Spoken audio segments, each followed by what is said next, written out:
Bonjour tout le monde, on se retrouve pour une nouvelle vidéo Road to 2007. Grâce à vous, il y a Range Computing, une belle société basée à Paris. C'est une ferme de rendu et qui fait aussi de la location de serveurs qui m'aide dans ce Road to 2007 en mettant à disposition des ordis, de la puissance de calcul tout simplement. Donc grand merci à eux. Je vous mets leur site en description. Euh, on va voir ce que ça donne. Est-ce que ça m'a aidé pour cette première partie? En tout cas, c'est sûr que ça m'aidera à terme. Et là, ça fait déjà une dizaine de jours que j'ai préparé ce championnat de France par équipe à Chartres, notamment grâce à eux pour le côté informatique. Et, donc, je- aujourd'hui, première ronde, je joue pour Bichevillers évidemment. Et on est face au club de Tremblay. Et ce midi, on a l'appariement exact et je joue contre André Chekatchev qui a 2492.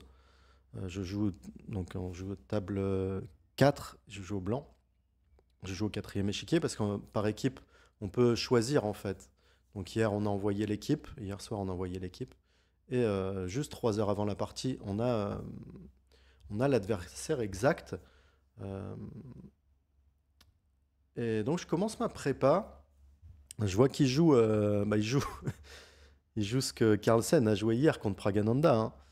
Genre le hérisson, il joue quelques lignes comme la Pirque, mais il joue aussi E4, E5. Alors je me dis, bon, contre moi, je pense qu'il va jouer E5. Je joue E4, E5, cavalier F3, cavalier C6, fou B5, A6, fou A4, cavalier F6, petit roc et D6. Alors je m'y attendais un petit peu, hein, parce il a joué récemment, hein, contre un adversaire à 2006. Et il a choisi cette ouverture assez solide. Alors André Chekatchev, c'est un joueur euh, classique, hein. Euh, il a travaillé notamment avec Grichot, avec Katchev. Donc c'est vraiment un joueur classique. Et 2492, c'est pas son niveau de compréhension. Son niveau de compréhension, il est au-dessus. Alors après, il a d'autres défauts dans le jeu, hein, évidemment, comme tout le monde. Mais ouais, j'aurais préféré qu'il me joue quelque chose d'un peu plus risqué. Ok, il me joue cet espagnol qui est assez solide. Je joue tour 1 fou D7. C'est quelque chose que j'ai assez souvent. J'ai joué notamment ici. Donc j'avais joué C3. Ça, c'est ce que j'ai joué contre André Kin, ce que je joue souvent en Title Tuesday. Après C3, G6, D4, fou G7, H3.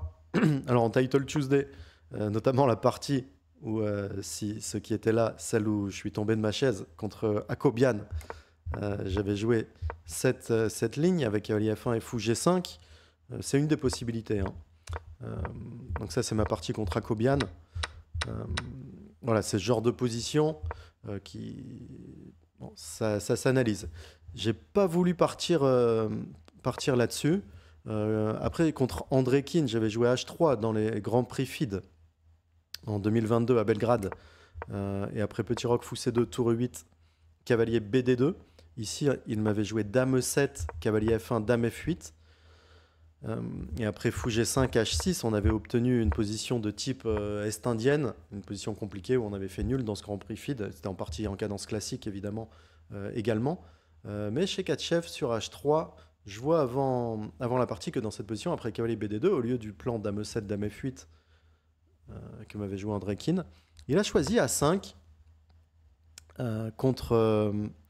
donc c'était contre Kartik Venkatran au championnat de Paris en 2023. Euh, et en regardant après cavalier F1 à 4, ok, j'ai laissé. Donc, ça, j'ai mis cette position sur l'ordi justement qui m'est mis à disposition. Je l'ai mis avant la sieste parce que ok, hier, j'ai eu un voyage épuisant. Déjà, le train qui part 1 heure de retard. Il y a quand même 7 heures de voyage, 7-8 heures de voyage pour moi arriver à Chartres. Après, j'ai bien dormi quand même, ça va. Mais bon, à midi, ok, je vois mon adversaire, je vois ce qu'il joue, et après, je pose une ou deux positions. Donc ça fait partie des positions que j'ai mis sur l'ordi, sur un des ordis. Et ok, ça réveil de la sieste, juste avant de réviser. Je sais pas, il y a quelque chose qui me plaisait pas trop. En tout cas, c'était pas terminé, mais j'avais une autre idée aussi en tête. C'était donc j'ai décidé de pas jouer cette ligne qui est légèrement mieux pour les blancs, mais que mon adversaire avait déjà joué. Il fallait peut-être que je sois encore un peu plus précis. Et j'ai décidé après fou D7 de jouer C4 ici. J'avais cette idée et ok, je commence à regarder un petit peu avec l'ordi. C4. Fou G4, c'est le meilleur coup, donc il me joue le meilleur coup. Déjà pas si simple, hein, parce que... alors, je savais que ici, au lieu de tour 1, si on joue C4, il y a Fou G4, c'est le meilleur coup. Mais justement, je me suis dit, après tour 1, Fou D7, C4, ok, c'est déjà plus dur à jouer. Bon, meilleur coup de l'ordi, pas seul coup. C'est quoi l'idée de C4 on a l'impression que la structure est un peu moins bien, mais on prend l'espace quand même. Des fois, on va avoir des D4. Les noirs n'ont pas vraiment de coup comme cavalier de D4, parce que souvent, ce pion, il va pas être, il est dans le centre, mais on va se décaler avec cavalier D2, cavalier F3. C'est souvent des positions d'espagnol, où on a une structure un peu supérieure. Mais ok, il me joue le bon coup, André. Et ici, je joue D3. J'ai vu que Maxime Lagarde avait joué D4 et après qu'il y ait D7, D5, cavalier D4, c'est aussi une option intéressante pour les blancs. Il vient de jouer ça à l'Open de Sardaigne. Je crois qu'il a fait nul dans cette partie, mais c'est ok, c'est une ligne intéressante aussi. Mais moi, je voulais partir pour D3, Fou E7, Fou E3, petit roc, cavalier BD2. J'avais regardé ça juste avant la partie, parce que, ok, j'ai révisé. Je me suis pris 1 heure pour réviser un peu le reste. Et ça, ok, grâce à l'ordi, j'ai pu regarder un peu, voir les idées. Et je me suis plus ou moins arrêté ici. J'ai vu qu'après, en fait, l'idée de cavalier BD2, c'est... le coup logique, c'est cavalier C3. Tout le monde a envie de jouer cavalier C3. Mais en fait, ici, il y a cavalier D7 qui est très intéressant. L'idée, c'est quoi? C'est qu'après, il y a fou prend F3, dame prend F3, fou G5. Bon, je vais mettre par exemple le coup le plus logique H3, prise, prise et fou G5. En fait, on ne peut pas éviter cet échange de fous. Et la position, elle est à peu près égale. Et l'idée de cavalier BD2, c'est justement de pouvoir reprendre du cavalier. Par exemple, cavalier D7, il serait peut-être une imprécision, parce qu'après H3, fou prend F3, cavalier prend F3. Ce fou reste passif en E7, et les blancs ont la paire de fous. Donc c'est l'idée de cavalier BD2. Et ici, il y a un coup qui égalise, mais qui me paraissait... Bon, déjà, il fallait qu'il choisisse cette ligne, il fallait qu'il joue tous les meilleurs coups jusqu'ici, et ici, il fallait trouver le bon coup, cavalier B4. L'idée, elle est assez incroyable, c'est qu'après Dame 2, je vous laisse réfléchir après Dame 2, prenez 2 minutes pour essayer de trouver le bon coup noir. Ici, l'idée, c'est B5. Parce qu'après pion prend AB, fou prend B5, il y a cavalier C2. Avec la fourchette. Donc il prend l'espace avec B5. Pour ça que cavalier B4 c'est un très bon coup. Alors j'ai pas vu sur cavalier F1, il y a sûrement fou prend F3, G prend F3, on n'a pas très envie. Et donc là ça pose une vraie question hein, sur ce pion de D3. Et après H3, logique, fou E6 et cavalier F1. Ici l'idée c'est de fermer le centre par C5. D'empêcher les D4. Alors ça reste assez compliqué quand même, il y a cavalier G3, il y a encore toutes les pièces sur l'échiquier, position compliquée, mais cavalier B4, c'est probablement le meilleur coup théorique ici. Mais heureusement pour moi, André va choisir tour B8. Alors, juste après la partie, je pensais que ça faisait partie des top coups. D'ailleurs, on a parlé un peu de la partie juste après. Ouais, c'est là qu'il m'a dit... juste après la partie, il m'a dit non, je pouvais pas décemment jouer le hérisson après la partie, parce qu'il joue assez souvent des hérissons comme ça. Mais après la partie de Pragnanda contre Carlsen hier, il a décidé de jouer beaucoup plus solide.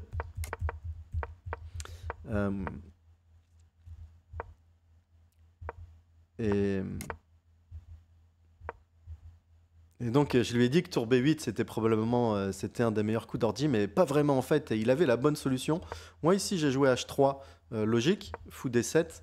Et ici, il avait plutôt peur de A3.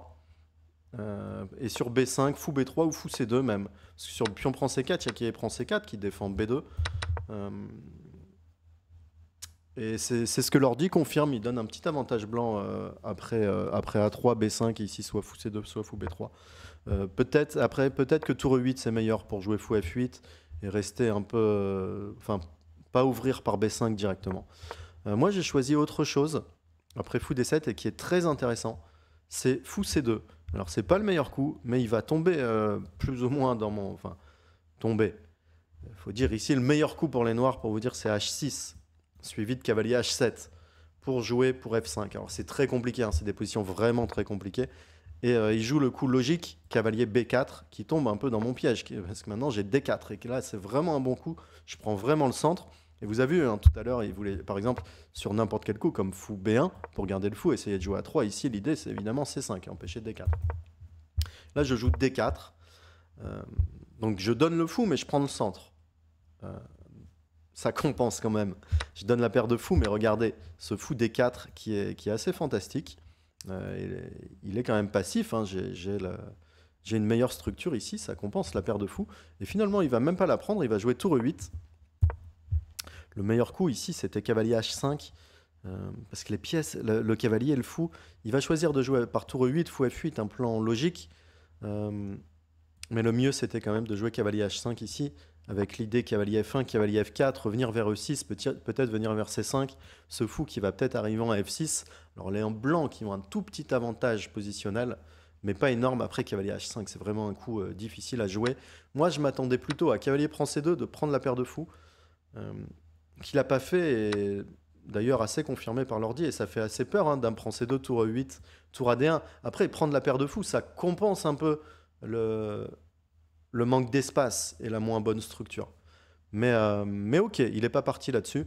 Évidemment, ça faisait un peu peur après des coups normaux. Il y a E5 qui est très intéressant. Il y a aussi cavalier F1 qui pour cavalier G3 comme dans la partie. Mais il a décidé de jouer tour E8. Ici, j'étais très content. Enfin, encore un coup, cavalier F1 fou F8, cavalier G3. Et ici, il joue G6. Là, j'étais très content parce que je vais pouvoir, en plus d'avoir le centre, garder ma paire de fous. Cavalier G3, ça c'est un plan typique, hein, de l'espagnol, évidemment. On préférerait avoir le cavalier en C3, mais c'était pas possible. Et ici, bon, je m'attendais à cavalier prend C2 qui prenne la paire de fous, mais comme ça faisait déjà 2-3 coups, je me suis dit, ok, peut-être qu'il va pas le faire. D'ailleurs, c'était pas dans ses plans. Le meilleur coup d'ordi qui égalisait était quasiment introuvable, c'était B5. Mon idée sur B5 depuis tout à l'heure, c'était de jouer fou B3. À noter quand même qu'après quelque chose comme cavalier prend C2, dame prend C2, B5, ici je peux simplement jouer un coup comme tour AD1 ou également C5. Alors que B5, là, il attaque directement mon pion, mais mon plan c'était fou B3, de garder la paire de fous depuis tout à l'heure. Et en fait, après C5, fou C3 et cavalier C6 ici, l'ordi qui donne quasiment pas clair avec l'idée de jouer fou E6. Ok, visuellement c'est clairement mieux pour les blancs, mais l'ordi donne égalité. Très dur à jouer sur l'échiquier. J'ai choisi G6, bon, qui est douteux. Au pire, fallait prendre la paire de fous. En plus, ça ouvre un peu ces cases noires. Et ici, je vais rester sur mon idée de garder cette paire de fous. Je vais jouer fou B3 à tempo.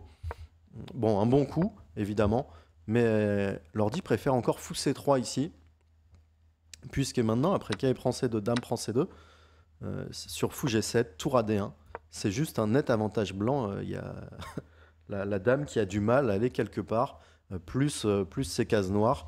Bref, je suis resté sur l'idée de garder ma paire de... Bon, je garde ma paire de fous, je suis un peu mieux. Enfin, je donne pas le fou C2, je suis un peu mieux, mais c'était pas la meilleure option, fou B3. Il joue cavalier C6, fou C3 et fou G7. Et là, j'avais vu l'idée, en jouant fou B3, c'était pour ça, hein, d'ailleurs, aussi que j'ai joué fou B3 assez rapidement. J'ai vu l'idée C5, qui est pas au top, en réalité, parce que tactiquement, c'était peut-être pas le mieux.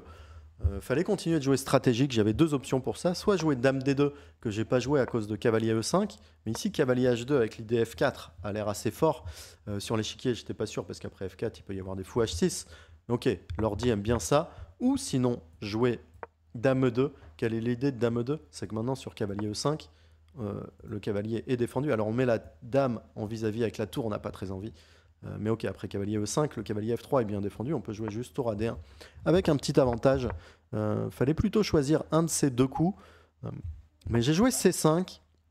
L'idée, c'est évidemment, après D prend C5, E5, le cavalier n'a pas de case, obligé d'aller en H5. Mais là, ok, là, bon, c'est un net avantage blanc ici. La structure totalement cassée. Et après le bon coup, fou E6.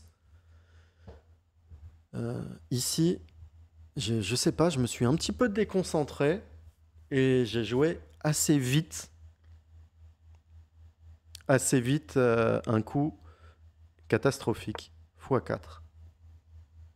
Je me suis un petit peu déconcentré, je sais pas pourquoi. J'avais beaucoup de temps en plus. J'avais presque 50 minutes à la pendule, ou presque 1 heure à la pendule, alors que lui, il en avait plus qu'une vingtaine de minutes ici. J'avais pris l'ascendant toute la partie, c'était pas mal. Et là, je loupe... Bon, j'ai une idée hein, derrière la tête, vous allez voir quand même. Et en plus, quand j'ai joué C5, j'ai vu évidemment le coup fou E6. Et ici, je me suis dit, fou E6, c'est pas de chance. Mais heureusement, j'ai fou A4. L'idée, c'est après D prend C5, fou prend C6. On va voir ça tout à l'heure. Il va avoir les pions triplés ici. Bon, une belle structure. Mais après fou E6, ouais, j'ai vu qu'après C prend D6, C prend D6. Bon, l'idée, c'est qu'ici, je peux pas jouer fou A4, il y a B5. Et si je joue un coup très simple, comme fou prend E6, tour prend E6, bon, ici, j'ai cavalier G5, il y a tour E7. Il va me repousser par H6. Et si je joue un coup très simple comme dame C2, eh bien, il pourrait jouer simplement tour C8, tour AD1, dame C7. Et j'ai un mini avantage, mais il a quand même des belles pièces. Bon, c'est peut-être ce que j'aurais dû jouer, évidemment. Mais j'ai joué un peu par inertie après C5, fou E6. J'ai joué C5 parce que sur fou E6, j'ai vu fou A4. Hein, ça, c'est clair. Sinon, je choisissais autre chose que C5. Et ici, il va très bien jouer. Il va jouer D prend C5. Je fais fou prend C6, évidemment. Si je commence par dame prend D8, tour prend D8, fou prend C6, pion prend C6, après un coup comme cavalier E5, il va notamment pouvoir défendre C6 par un coup comme tour D6. Mais bon, évidemment, je préfère jouer fou prend C6. Et là, il va très bien jouer dame prend D1, très bon coup. Si pion prend, ici j'avais pensé à dame A4. Et après un coup comme tour B6, tour AD1, eh bien j'ai un net avantage. À noter que j'ai un pion de moins, mais bon, sa structure, dès que je récupère un pion là, c'est fini. Et ces fous risquent de s'échanger. Mais dame prend D1, c'est un excellent coup. Et après tour prend D1, B prend C6, cavalier E5. C'était aussi dans mes plans. Ici, il va encore jouer un excellent coup, H5. Après, c'était dans mes plans, mais sur tour B6, ici, c'est tout de même difficile de trouver l'avantage. Il n'y a même pas d'avantage pour les blancs, en fait. Il n'y a pas de très bon coup, là. Parce qu'après A4, d'ailleurs, il y a H5 toujours qui est très fort. A4 avec l'idée A5 et cavalier prend C6, mais ici, H5, c'est toujours un super coup, H5. Mais d'autant plus, ici, après cavalier E5, H5. Son idée... c'est évidemment si cavalier prend C6, tour B6, par exemple ici cavalier A5, H4, et il va récupérer ce pion E4. Par exemple cavalier F1, cavalier prend E4. Avec, donc ici je suis pas perdant, hein, mais bon, il a quand même un pion de plus. Au pire du pire, il peut jouer C4, redonner le pion directement, améliorer sa structure et avoir un tout petit avantage dans cette finale. Évidemment, il va trouver mieux que C4 ici. Mais ok, je joue pas le gain. Et après H5, je vois rapidement que si je joue H4, eh bien, il va jouer cavalier G4, qui est très très fort, encore une fois. Sur les cavaliers D3, il a C4. Si cavalier prend G4, il peut jouer, par exemple, ça. Et malgré ses pions triplés, ben, ça lui fait des... Par exemple, ouais, déjà, il menace tour B2 et tour B8. Son fou est bien plus fort que mon cavalier. Et d'avoir des pions comme ça peut lui permettre de prendre des colonnes. Hein. Dès qu'il va y avoir des coups comme tour B1, alors pas tout de suite, parce qu'il y a tour prend. Mais il pourrait jouer des tours B6. Par exemple, mettre une tour en D6, ça lui permettrait de gagner la colonne aussi. Et ici, c'est surtout ce fou qui est absolument monstrueux par rapport à ce cavalier. Donc là, je vais jouer le très bon coup après H5, F3, le meilleur coup, on défend E4. Bon, il va continuer par le meilleur coup aussi, H4, bien joué. Et ici, je vais mettre 2 points d'exclamation à mon prochain coup. Je vois que si je joue par exemple cavalier E2, il va jouer cavalier H5, tempo. Et son idée, c'est de prendre 5 2 fois. Par exemple, sur tour D2, il a fou prend H3 ou fou prend E5.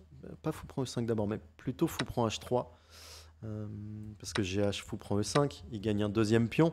Et malgré sa structure, du coup, il a 2 pions d'avance. Je vais probablement récupérer quelque chose sur C, mais je suis clairement moins bien.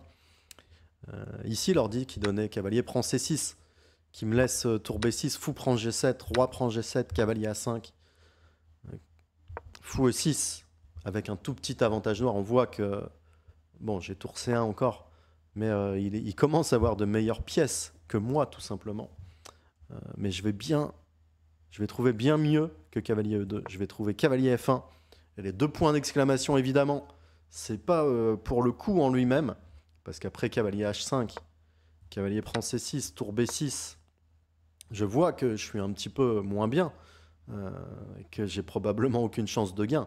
Mais après cavalier F1, je vais simplement profiter de mon avance au temps, puisqu'il lui reste à peu près 10 minutes, et moi j'ai 40 minutes, pour lui proposer nul au bon moment. Il a encore 2-3 bons coups à faire pour être sûr de plus risquer la défaite et d'essayer de me mettre sous pression. Et en réalité, ici, ça n'a pas l'air si clair encore. Mais je commençais à sentir le danger, je commençais à voir. En plus, je joue un très fort joueur. Hein. André, c'est vraiment un très fort joueur. Très bon joueur classique. Il avait quasiment 2006. Hein. Il a eu, c'est clairement sûrement 2006. Il y a une dizaine ou quinzaine d'années.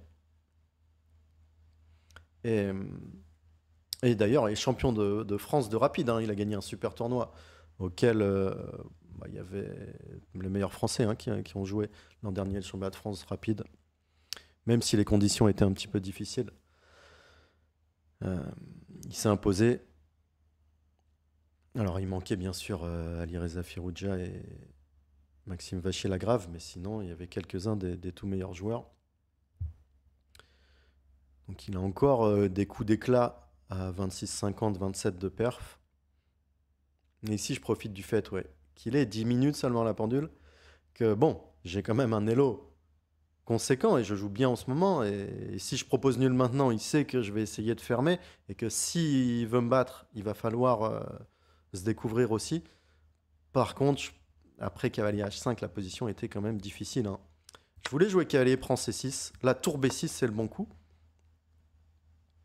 Il y a aussi parfois, alors il faut faire très attention, il y a parfois des tours prend B2 qui existent. Alors ici, grâce à mon super cavalier en C6 qui tient tout, ça me permet de garder une position solide. Mais parfois, ça donne un net avantage noir. Après cavalier prend C6. Évidemment, il y avait tour B6. Ici, il y avait 2 coups. J'étais encore entre les deux, entre cavalier A5. Mais après cavalier A5, fou prend C3, pion prend C3. Par exemple, tour B2. Ici, tour D2, c'était une des idées de cavalier F1 pour tenir ici. En fait, après tour prend, cavalier prend, tour D8. L'ordi donne un net avantage noir ici parce que j'ai du mal à garder mes pièces. Par exemple, sur les cahiers C4, il y a les tours D3. Il y a une super case pour le cavalier. Son fou est vraiment très fort. Là, ça aurait été vraiment très dur à défendre. C'était encore défendable peut-être, mais ok, aucune chance de gain, très désagréable. Ouais, ça aurait été dur. L'autre option après tour B6, c'était aussi cavalier E5. Mais après cavalier E5, il y a cavalier F4. Et ce que je vous ai dit tout à l'heure, en menace cavalier E2, par exemple tour D2, et comme je vous ai dit tout à l'heure, les pions doublés ici, tout à l'heure je parlais des pions triplés, mais même ici avec ces pions doublés, il y a des tours D6 qui est très intéressant, avec un avantage noir. Et je pense qu'ici, mes chances de gain, surtout en plus si mon adversaire ne veut pas vraiment gagner, elles sont réduites à néant. Donc, ouais, bon, cavalier F1. Ouais, dommage ce coup fou à 4. Donc, heureusement, il accepte la nulle, évidemment. Dommage ce coup fou à 4. Franchement, la partie était bonne. La prépa était bonne. Après, les premiers coups étaient aussi. Enfin, les premiers coups positionnels étaient bons. Et malheureusement, ouais, là, je loupe ce H5 et il joue très bien aussi. Il a fait des très bons coups. Il n'y a pas à dire. Il va falloir que j'augmente un peu mon niveau de jeu et jouer simplement tous les meilleurs coups hein, si je veux gagner des parties. Donc, on verra ça dès demain. Le match n'est pas fini. Malheureusement, c'est pas sûr qu'on puisse gagner ce premier match, mais tous les matchs sont très compliqués, hein. Il y avait en face du Tabatabai, du Niman et, et plein de très très bons joueurs. C'est sûr que j'ai pas aidé mon équipe avec cette nulle, mais il faut. Voilà, j'essaie de tout le temps jouer au mieux de toute façon. Et là, vous voyez que cavalier F1, vraiment, quand je vous dis toujours, euh, ok, faut pas suivre votre plan du début et de la fin de la partie. Là, c'est une partie où, bon, je joue contre un adversaire moins bien classé, j'ai les blancs. Mon plan, c'est de gagner quand même. Mais là, ok, on arrête. Enfin, mon plan maintenant dans cette position, c'est clairement de faire nul. Et je propose nul au bon moment. C'est pareil, quand suivez pas vos plans échiquiens jusqu'au bout. Si vous voyez que c'est mauvais, eh bien, changez de plan. Euh, Parfois, pas de plan ou s'arrêter à temps. C'est mieux que de suivre un plan erroné. Euh, donc voilà, un petit accro dans ce Road to 2007, mais je vous ai prévenu, hein, ça fait longtemps que j'ai pas joué en partie en cadence classique. Euh, Là, la prépa était bonne, mais ouais, j'ai été un peu facile sur ce combo de coups C5 et x4. On va essayer de s'accrocher et de revenir. Euh, J'espère que vous avez apprécié ces commentaires. Si vous aimez le Road to 2007, n'hésitez pas à mettre des petits likes et des petits commentaires, ça fait toujours plaisir. À bientôt.